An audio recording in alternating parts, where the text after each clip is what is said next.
Me again thank your Prime Minister and yourself for all the help that has been given to Sri Lanka. Without your help of Japan, I don't think we would have been able to be in this position today. So I'd like, on behalf of my country, again to thank Japan, the Prime Minister, and yourself personally for the help you have given us, which enabled us to overcome the crisis in such a short time. This is actually a reflection of the deep relationship that exists between our two countries. A relationship which we should now make use of to deepen further. The outlook of Japan and Sri Lanka on many questions are similar. And in regard to the Indian Ocean, we are committed to the freedom of navigation and an Indian Ocean free of big power rivalry. In the context of today's geopolitics, we look for much closer maritime security cooperation between Japan and Sri Lanka. We are also now committed not merely to restructure the debt and for stabilization, but we realize that Sri Lanka needs a new economy, an economy that is competitive, an economy that is a green economy, an economy that's a digital economy, and an economy that is export oriented so that we can have the balance of trade in favor of our country. I hope our discussions will lay the foundation then for the closer cooperation between our two countries. We are looking at concluding the debt restructuring, if possible, within about this quarter. We are also making every effort to conclude the MOUs as soon as possible. As far as the Japanese bilateral economic relations are concerned, we have to look at the existing yen loans, and we can provide a schedule of how outstanding payments are to be made. And then we look at the other existing projects that have been started here. And then we get on to the next step. But what the issue that I'd like to raise is, while we are dealing with debt reconstruction, whether parallelly we can start talks on the yen loans and the future programs. I also agree, let's first finalize the outstanding payments and the ongoing projects. Then you can look at new projects. But there is one issue on which I would like clarification of the projects which come in between. These are the projects that were agreed to between about 2017 and 2019, especially under late Prime Minister Abe, and then it was not proceeded by the previous government. There is the LRT program, of course. In regard to that, there is an initial outstanding payment we have to make. Secondly is the Central Expressway, which we have been discussing, and also the extensions of that.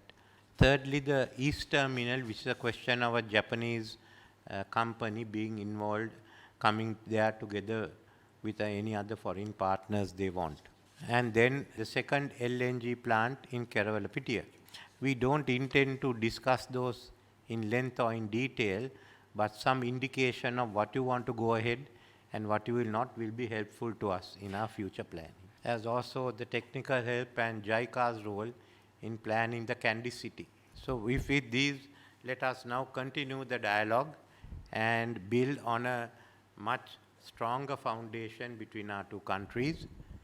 This is why that we have even looked in the medium term, or whenever possible, of joining the RCEP. And this is why Sri Lanka is looking forward to have building a highly competitive economy which will integrate us with other economies in the region. I think at last time I was in Tokyo, we discussed of how we cooperate on digital transformation. So we are going ahead, and we are also giving, in this budget I have set aside money for the first time on artificial intelligence. I am sure we can cooperate with, exchange with Japan and get your help in these technical matters. But this will give us a much stronger basis of cooperation. 現在スリランカの経済政策が正しい方向に進んでいることは、これはひとえに大統領のリーダーシップによるものでありまして、心から敬意を表するものであります。それによりまして、昨年12月に IMF 支援プログラムの一次レビューが承認されたことを、私どもとして歓迎をいたします。引き続き、プログラムに基づいて、経済財政ガバナンス改革を着実に実施されますことを期待をいたします。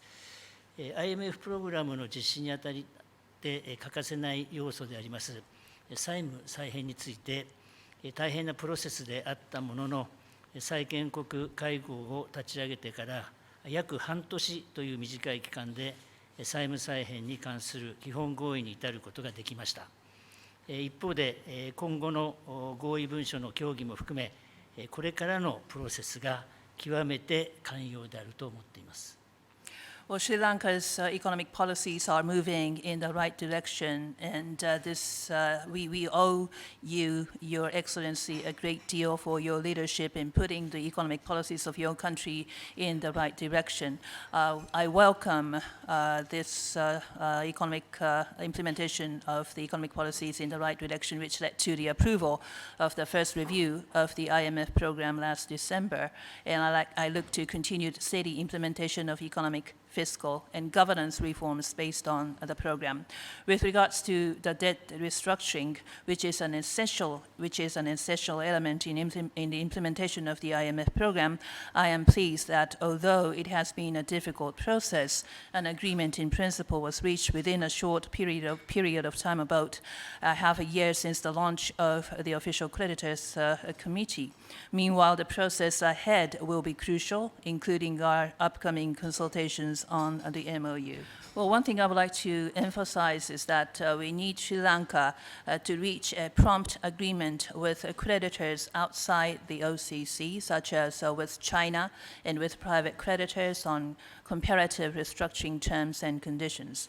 At the same time, as per the commitment made by Your Excellency back in March last year, it is essential that transparency and comparability are secured.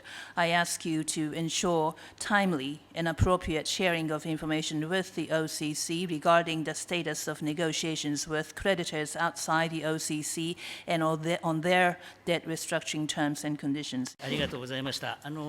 大統領の最後のお話の冒頭に、経済がですね、かなり改善しているというお話がございました。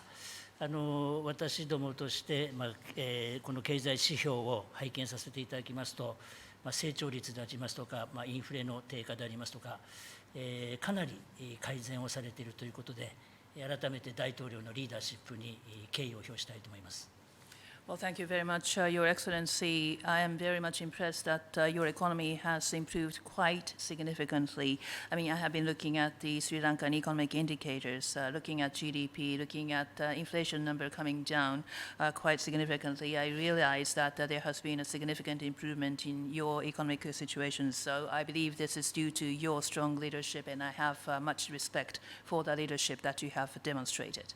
大統領から LRT でありますとか中央高速道路、それからキャンディーの都市開発等についてですね、お話がございました。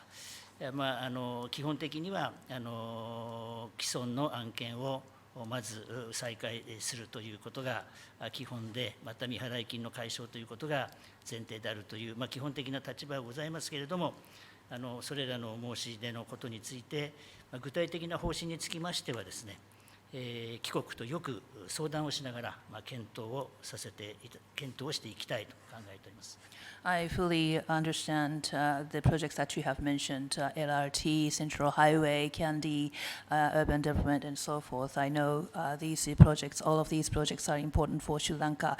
As I've said earlier on, our basic stance is that we need to resume the existing projects first.